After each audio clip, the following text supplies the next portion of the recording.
Romanos capítulo 7, a partir do verso 14 até o 25. Porque bem sabemos que a lei é espiritual, eu todavia sou carnal, vendido à escravidão do pecado. Porque nem mesmo compreendo o meu próprio modo de agir, pois não faço o que prefiro, e sim o que detesto. Ora, se faço o que não quero, consinto com a lei que é boa. Neste caso, quem faz isso já não sou eu, mas o pecado que habita em mim. Porque eu sei que em mim, isto é, na minha carne, não habita bem nenhum, pois o querer o bem está em mim, não porém o efetuá-lo. Porque não faço o bem que prefiro, mas o mal que não quero, esse faço. Mas, se eu faço o que não quero, já não sou eu quem o faz, e sim o pecado que habita em mim. Então, ao querer fazer o bem, encontro a lei de que o pecado reside em mim. Porque no tocante ao homem interior, tenho prazer na lei de Deus, mas vejo nos meus membros outra lei, que guerreando contra a lei da minha mente, me faz prisioneiro da lei do pecado que está nos meus membros. Desventurado homem que sou, quem me livrará do corpo desta morte? Graças a Deus, por Jesus Cristo, nosso Senhor, de maneira que eu, de mim mesmo, com a mente sou escravo da lei de Deus, mas segundo a carne, da lei do pecado. Meus irmãos, há muitos anos atrás, uma pessoa começou um castigo, um modo de castigar os adversários. Eram piratas chamados estruscos. Esses piratas, então, tendo aprisionado alguns soldados gregos, eles impuseram sobre eles um castigo fora do normal. Então, o pirata-chefe prendeu as costas dos soldados gregos, sobre vários soldados, outros que haviam sido mortos. Então, esse ficou conhecido como necroforia. Era o castigo de fazer com que os adversários carregassem nas suas costas um defunto. E esse defunto gelado, mal cheiroso, ia se decompondo. Mas isso foi visto de maneira tão cruel que até os outros piratas que eram submissos a esse pirata-chefe que impôs esse castigo, se levantou contra ele e acabou matando. Isso foi descrito por Aristóteles, algo que aconteceu há muitos anos atrás. Mas, como sempre, as pessoas gostam de piorar as coisas e gostam de coisas ruins. Os romanos, tendo sido descrito esse castigo, eles também passaram a impor esse castigo que era tido como mais cruel àqueles que eram submissos a eles, àqueles que eram inimigos deles. E aí, então, esse castigo se tornou conhecido por todos. Carregar um defunto nas costas. Meus irmãos, esse texto que nós acabamos de ler, Paulo está descrevendo aqui a sua própria experiência como cristão. Ele fala das suas dificuldades. Alguns querem crer que se trata de um tempo antes da sua conversão.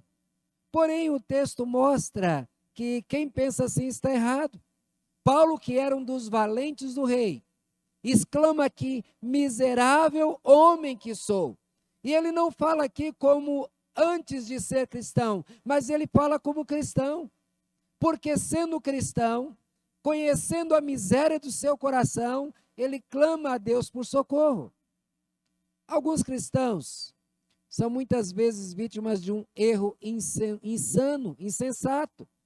Quando olham para certos homens, dizem: certos homens, como esses, não sofrem como eu sofro. Eles não lidam com as mesmas paixões que outros homens. Isso está errado.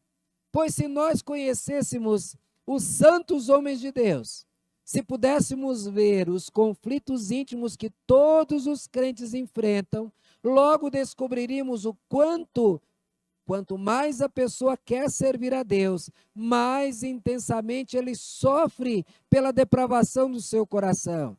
Quanto mais o Senhor o honra no seu serviço, mais essa pessoa é atormentada pelo mal que habita na sua carne. Porque aquele que está distante de Deus, o mal do coração não faz mal algum, porque ele já está vivendo no mundo mal. Esse é um erro muito comum quando nós pensamos nos apóstolos e também naqueles primeiros crentes, os crentes da igreja primitiva. Costumamos chamar São Paulo, São João, como se fossem santos, livres de pecado, mais sagrados do que outros. Só que são todos, meus irmãos, chamados pela mesma graça, santificados pelo mesmo Espírito. Nós acostumamos a listar os apóstolos, os primeiros crentes, numa lista superior. Nós não atrevemos a olhar para eles como mortais comuns. Só que, quando nós considerarmos a vida que eles levaram com Deus, nós percebemos que eles foram extraordinários, não porque não eram pecadores, mas porque eles eram homens de fé. A Escritura nos ensina que Jesus ele foi tentado em todas as coisas como nós. Olha, se Jesus, que é o próprio Deus, encarnado como homem, se ele foi tentado em todas as coisas, como podemos pensar que certos homens estão livres de alguma provação ou de tentação? Se tivéssemos conversado com Paulo, nós descobriríamos que a sua experiência não está distante da nossa. Ele foi mais instruído do que nós, com certeza. Ele teve experiências íntimas e profundas com Deus, mas isso não o deixou livre de suportar testes, com certeza muito mais difíceis do que os nossos. Nós devemos ter os crentes do passado como exemplo, sim, mas não nutrir com eles uma reverência mística, quase idólatra. Nós devemos nos esforçar para chegar no lugar deles, sim, porém nós temos a mesma luz, o mesmo Espírito que habita em nosso coração e a mesma graça para poder viver uma vida santa como Deus quer. Se Jesus, o Filho do Homem, foi tentado, e é um erro flagrante, então supor que outros homens estão livres de tais emoções. Meus irmãos, tudo isso vale para nós como um consolo, como um conforto e encorajamento para que nós vivamos a nossa luta e tenhamos força no Senhor para sermos fiéis como Deus requer de nós. Hoje nós trataremos sobre a luta permanente do crente. Mas para isso, para nós analisarmos esse tema, nós vamos iniciar falando sobre as duas naturezas que existem no crente. Duas naturezas. Os homens carnais, os não regenerados, eles têm apenas uma natureza. Eles não sofrem nenhuma pressão, eles não têm nada que o force ao arrependimento, eles não têm nada que os avise de erros. A natureza que eles herdaram é a natureza dos seus pais, da antiga transgressão de Adão. É uma natureza simples, é uma natureza ruim, é uma natureza de contínuo e cada vez pior. Então, o homem não regenerado é um homem que tem apenas uma natureza, a natureza caída, pervertida e que cada vez se perverte mais. A natureza humana, que é comum a todos os homens, contém características às vezes excelentes. É possível que o homem caído ainda seja um homem honesto. É possível que ele seja um homem direito, amável, generoso. É possível também que possa ser nobre e até ser verdadeiro. Esses homens podem demonstrar características admiráveis às vezes. Mas quando nós tratamos as questões espirituais em relação a estes homens, nós percebemos uma total ignorância. É uma rebeldia natural contra Deus. O homem natural, ele é inimigo de Deus, adversário de Deus, adversário de tudo aquilo que diz respeito a Deus. Eles não conhecem a Deus e eles não podem conhecê-lo. Quando uma pessoa é convertida, quando Cristo entra neste coração, essa pessoa recebe uma nova natureza, ela recebe uma nova vida. E essa pessoa que estava morta em suas transgressões e pecados, sem esperança e sem Deus do mundo, como Paulo descreve, lá na sua carta aos Efésios, essa pessoa então recebe o Espírito Santo, que ele implanta uma nova natureza, uma nova vida. E nós então vamos conviver com esta antiga natureza e com a nova natureza. Recebe a natureza divina. É como um raio originário do Pai das luzes. O Espírito de Deus passa então a habitar no homem. O cristão, ele se torna um homem com duas naturezas. Alguns imaginam que a velha natureza, ela é suprimida, ela é morta logo na conversão, mas não é assim. Porque tanto a palavra de Deus nos ensina e a experiência também mostra isso. A antiga natureza, ela permanece sem nenhuma mudança, inalterada, permanece exatamente da mesma natureza, tão ruim como sempre. Mas a nova natureza recebida, ela é santa, ela é pura e ela é celestial. Ela é guiada pelo Espírito de Deus. E aí então, no momento da conversão, o cristão inicia um conflito natural, um conflito interminável que vai durar a sua vida inteira. O que Paulo diz sobre essas duas naturezas no cristão? Ele diz primeiro, que esta natureza é um corpo de morte.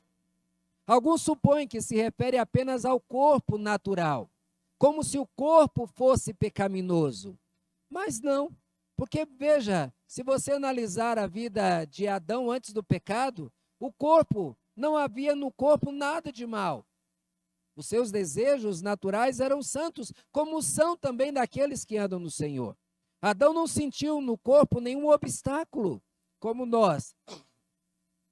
Também não encontraríamos defeitos em nós. Está tranquilo. Se o pecado não fizesse de nós escravos, Paulo chama a natureza depravada no seu interior como um corpo. E quando Paulo trata dessa maneira, ele ensina que não há somente um remanescente do pecado em nós. Não é apenas um resquício do pecado que habita em nós. O que resta não é apenas parte, mas um corpo de pecado, na sua totalidade, da cabeça às solas dos pés. A graça de Deus, ela não mutila a nossa natureza terrena. Ela não corta os seus membros, ela deixa inteira. E o crente deve crucificar essa natureza. Paulo ele vai dizer que nós devemos matar essa natureza.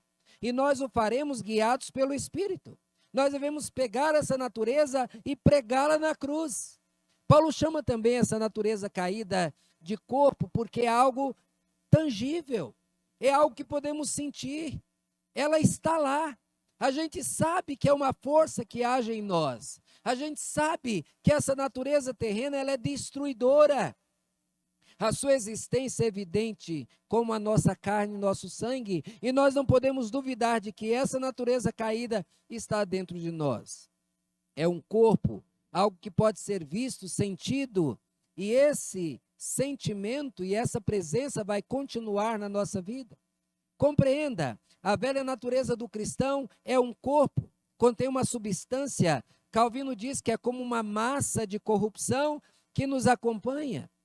Embora seja esmagada pelo pé da graça, essa natureza, ela vai perder o seu trono, mas ela vai continuar brigando pelo espaço perdido. Ela está lá na triste condição de derrotada, mas ela vai sempre lutar para derrotar a natureza, a nova natureza. Por que chama corpo de morte? É para expressar a sua existência permanente no coração. Por isso que eu comecei falando a respeito da situação onde as pessoas eram castigadas tendo que carregar um defunto preso ao seu corpo. Paulo, ao trazer esse texto, com certeza os romanos conheciam esta situação e ele descreve aqui que a situação do crente é como a situação de alguém que carrega um esqueleto preso ao seu corpo. É isso que o cristão deve fazer. Ele tem que viver a nova vida, uma vida que é imortal e que dentro dele ele tem que carregar todos os dias esse cadáver para todos os lugares. Esse corpo de morte que é abominável, que é detestável e que nós devemos detestar, que nós devemos não ouvir, que nós devemos ser adversário dessa natureza. Existe então no cristão esse esqueleto imundo, corrupto, abominável. Essa natureza caída como um corpo de morte é a morte encarnada em nós, é a morte que habita no templo de vida. Esta é a condição do cristão, como um homem regenerado. Ele tem um espírito vivo, resplandecente, imortal, mas tem de pisar sempre à sombra da morte. Essa batalha é diária contra todos os poderes do pecado, e esses poderes, eles permanecerão sempre tentando, sempre querendo destruir. Esse é o nosso velho homem. Mas quando nós falamos que é um velho homem, nós devemos observar aqui a questão da diferença da idade. Há muitos crentes, por exemplo, que têm aí 60, 50 anos de vida, que se converteram a 2, 3 anos de idade. Então veja, você teve uma vida toda satisfazendo esta velha natureza. E agora, então, depois de 2 anos de convertido, é como se uma criança brigasse com um adulto.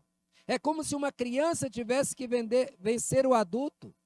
Então, essa luta de um bebê contra um gigante, essa luta que vai ser necessária a presença do Espírito Santo de Deus, é necessário para que o crente lute e vença essa natureza, usar os meios de graça, usar a palavra de Deus, usar a oração e se fortalecer também nos sacramentos. Meus irmãos, desde o seu nascimento, a nova natureza começa uma luta, uma briga que não acaba, que não para, até que a vitória seja decretada. Trata-se então de querer então mover uma montanha, secar um oceano. A natureza nascida de novo precisa abundantemente do seu autor. Precisamos do nosso Senhor. A velha natureza permanece no cristão. E ela, sendo ruim e má, precisa ser vencida. Por isso que Paulo afirmou: em mim, isto é, na minha carne, não habita bem nenhum. Tem muita gente que quer melhorar a sua antiga natureza. Só que é impossível. A velha natureza não pode ser melhorada. Tentar melhorá-la é uma tarefa vã. Tentar melhorar é inútil. É dar mais instrumentos para a rebelião. Porque a velha natureza é inimiga de Deus, ela tem que ser vencida. A velha natureza é ruim, e apenas ruim, e ruim de contínuo. A nova natureza, ela é boa, inteiramente boa, ela não sabe nada sobre o pecado. Ela odeia o pecado. E o contato com o pecado lhe traz dor e miséria. Então deixe-me lembrar novamente de que essas duas naturezas são exatamente imutáveis. A nova natureza não pode se tornar menos divina. E a velha natureza não pode ser feita menos impura e menos rebelde. Guarde isso da sua mente. Porém, as duas permanecerão sempre dentro de nós. Descreveremos agora, então, a luta, a guerra que acontece dentro de nós. A batalha permanente entre as duas naturezas. Meus irmãos, nunca houve entre nação contra nação nenhum ódio mais mortal do que o ódio existente entre a natureza antiga e a nova natureza dentro do cristão. O bem e o mal, vivido dentro de nós, ele pode às vezes até parecer que não há uma guerra, pode até parecer que não há uma luta, porém, o bem que sustenta a liberdade, pelo fato de não estar vendo a escravidão, pode parecer que ele não está numa luta.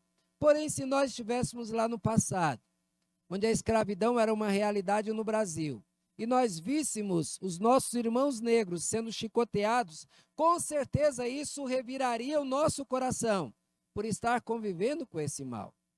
A distância da escravidão faz o nosso sentimento menos intenso. O bem parece se esquecer do mal pela distância. Só que dentro do cristão é diferente. O bem e o mal convivem na mesma casa, convivem no mesmo coração, está junto de você o tempo todo, o bem e o mal. Imagina esses dois inimigos, esses dois adversários trancados, confinados dentro do mesmo coração, dessa mesma casa estreita que é você. Os dois são obrigados a conviver juntos. Você pode imaginar o nível de fúria que existe entre um que quer matar o outro? Porque a existência da nova natureza, ela leva então à obrigação de matar a antiga. A antiga, tendo então existido durante tanto tempo, ela não vai querer morrer e ser morta, ela vai querer destruir a nova. O mal dirá contra o bem: você é um intruso, eu vou te jogar fora, porque você me impede de viver como eu quero, na lascívia do meu coração. A nova natureza então diz: eu vou matar você, eu vou te expulsar daqui, eu não vou descansar enquanto você não for destruído. Essas duas naturezas estão aí. As duas naturezas são inimigas permanentes que nunca farão acordo entre uma e outra. A nova natureza deve substituir a velha. É como um lobo e a ovelha. A ovelha pode parecer fraca, ela pode parecer inocente, mas não é. Ela é forte porque ela se fortalece na onipotência do seu Criador. A velha natureza tem a força do mal nela. Ela tem o apoio de tudo aquilo que é do mal. Ela não é invencível, apesar de muitas vezes nós a subestimar, e aí deixamos que ela vença. Essas duas naturezas estão sempre em desacordo, mesmo que ambas pareçam quietas, elas vão se odiar. E não há como uma tolerar a outra. A atividade de uma e o projeto da outra são opostos. O sucesso de uma é a derrota da outra. Há momentos em que a natureza antiga ela é mais ativa. Parece que ela quer lutar de uma maneira mais intensa, e o crente então ele se vê lutando contra desejos que ele não quer ter, contra práticas que ele não quer ter. A pessoa então é atacada de raiva, ela é tentada. Mas aí então, quando você vence uma batalha, logo vem outra batalha. A luxúria invade os teus olhos, a vaidade toma conta do teu ser, a preguiça te rodeia. Por outro lado, a nova natureza também nunca perderá a oportunidade de esmagar a velha natureza. Você que é cristão, que recebeu a nova natureza, saiba de uma coisa: você nunca vai conviver com o pecado sem que haja em você algo que diga: saia daqui, deixe esse caminho, deixe essa prática, porque a nova natureza, guiada pelo Espírito de Deus, não vai deixar você conviver com o pecado de maneira comum. Quando a oração for constante, quando você usar a palavra de Deus de uma maneira correta, permanente, você sempre estará avisado do mal. Por isso que o crente é instado constantemente a ter uma vida de oração, de leitura da palavra, a buscar sempre ter comunhão com Deus, também usando os sacramentos. Talvez alguém diga assim: eu não acho que é assim. Se uma pessoa acha que pode viver no pecado e não há problema nenhum, nós devemos ter medo da presença dessa pessoa. Pois se ela não odeia o pecado, se ela faz dele uma companhia constante e não quer jogar fora, essa pessoa é um perigo. Essa pessoa, ela não tem receio, não há nenhum medo do pecado, porque ela está envolta, o pecado faz parte da sua vida. O que prova que você é filho de Deus é quando você luta contra essa corrupção. Porque o filho de Deus não vive no pecado. O Filho de Deus, ele não se entrega ao pecado. As duas naturezas nunca vão parar de lutar enquanto estiver nesse mundo. A velha natureza nunca desistirá, nunca pedirá trégua, nunca haverá um pacto entre as duas. O inimigo que está dentro de nós, ele pode até, durante um tempo, ficar quieto.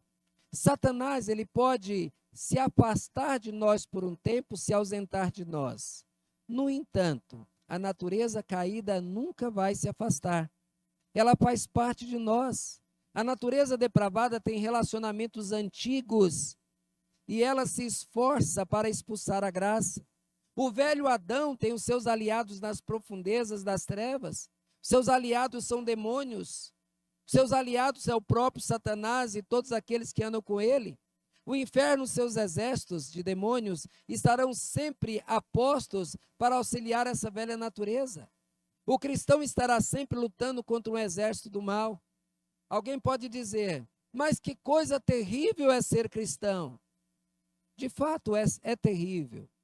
Mas como filho de Deus, é uma das coisas mais de ser filho de Deus, é uma das coisas mais difíceis desse mundo. Será impossível viver sem a ajuda do Pai. Quando você vir os adversários, você então clama ao Senhor. O Pai revela todo o cuidado que Ele tem com você. Jesus Cristo apresenta o seu sangue vertido na cruz. O Espírito de Deus então vem e te faz mais do que vencedor. Deus às vezes deixa que o crente ele sofra por um tempo. Deus ele deixa que o crente enfrente essa luta que vai mostrar a sua fraqueza, que vai mostrar que ele não vive sozinho sem Deus, vai mostrar a sua dependência, só que isso é por pouco tempo, porque senão você vai afundar no desespero. Você está lutando contra o inimigo hoje? Satanás, a carne e o mundo, essa trindade infernal, ela luta contra você, saiba disso. Mas lembre-se que existe uma trindade divina ao teu lado. Continue lutando, porque essas legiões das trevas não podem enfrentar o bem que habita em você. Quem poderia vencer a onipotência e pisar a divindade? Meus irmãos, tentar descrever essa luta é difícil, porque não há um lugar que essa batalha ocorra a não ser dentro do coração. Ninguém viu essa batalha, mas ela está lá, e você sabe que ela está. Agora vamos considerar o combate do soldado. Aquele soldado que lutou, que batalhou, que guerreou, e que agora ele chega e diz, miserável que sou, quem me livrará do corpo dessa morte? Esse é um grito do guerreiro ofegante, do guerreiro que tentou lutar e matar a natureza e percebe que ela está viva. E o crente tem que saber que ele vai conviver com esta luta e que ele não pode se deixar vencer. Ele lutou tanto tempo que perdeu respiração, perdeu fôlego e agora precisa se fortalecer. Ele não renunciará ao conflito, mas ele sabe que ele não pode vencer. O conflito é tão intenso e a batalha é tão furiosa que o soldado às vezes se sente derrotado. Este é o choro de alguém que sabe que é fraco, que gastou toda a sua força na luta e agora ele se lança então nos braços do Pai. As suas forças o abandonaram. Ele foi atingido na batalha.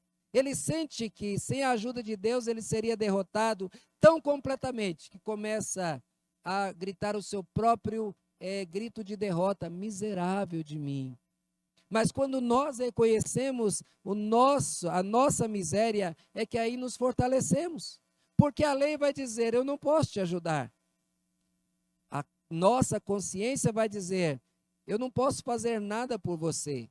A velha natureza diz o contrário, eu quero te destruir. Você não vai se libertar nunca. Mas o pobre soldado, ele grita então, quem me livrará? É isso, meus irmãos, a resposta que Paulo dá ao final desse capítulo é que existe alguém que nos dá a vitória. A desgraça de Paulo resiste então no fato dele ter que enfrentar duas verdades.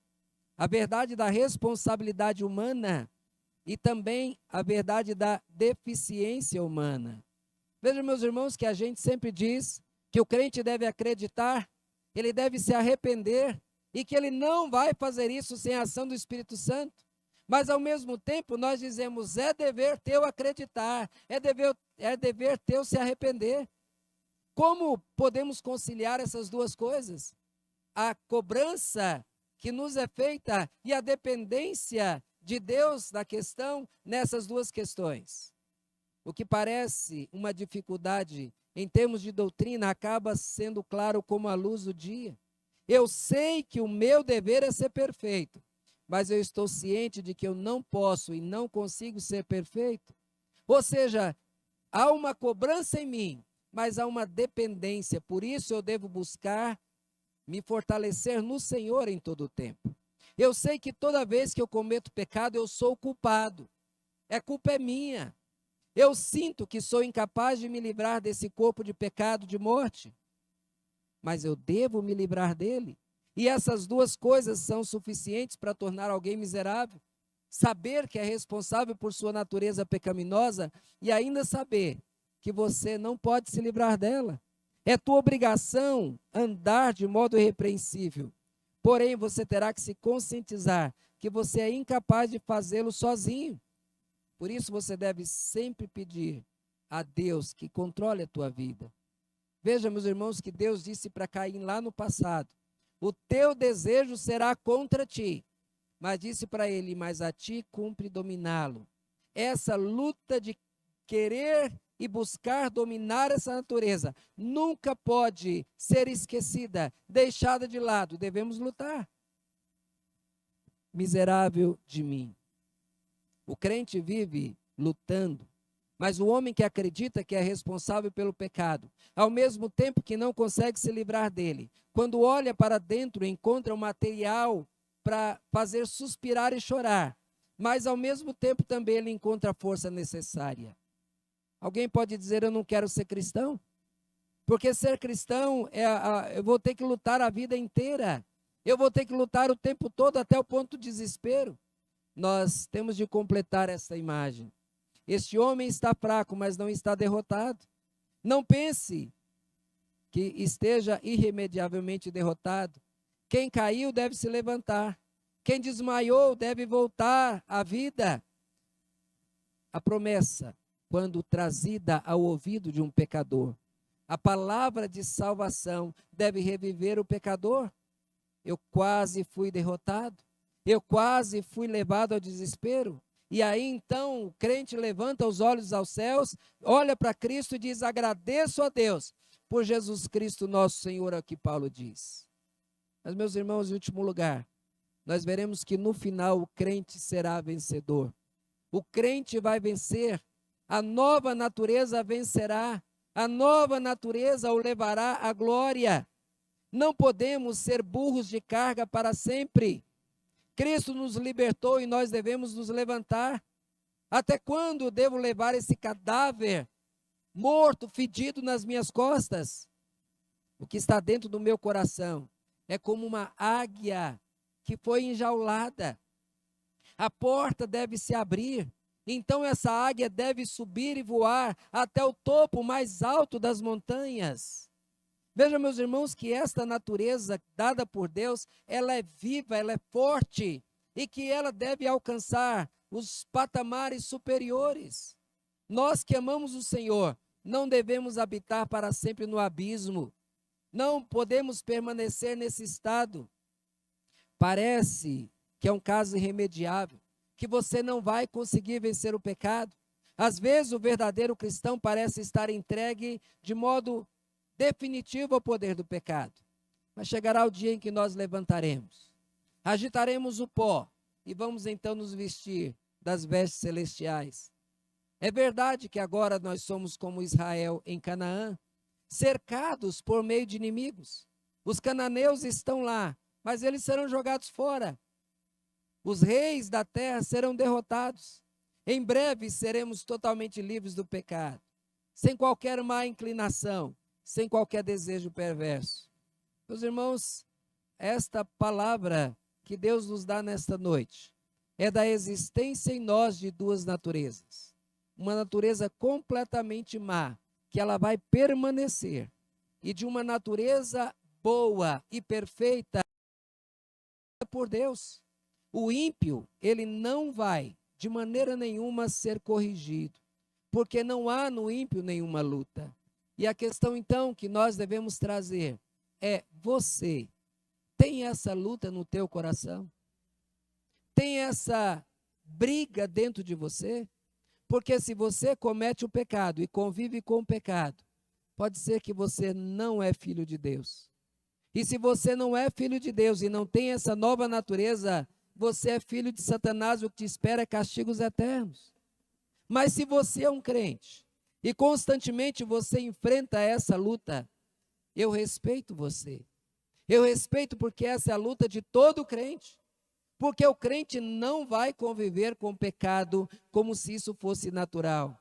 Ele vai se envergonhar, ele vai lutar, ele vai brigar, porque ele quer viver do jeito que Cristo viveu. Ele quer ser santo como Cristo é.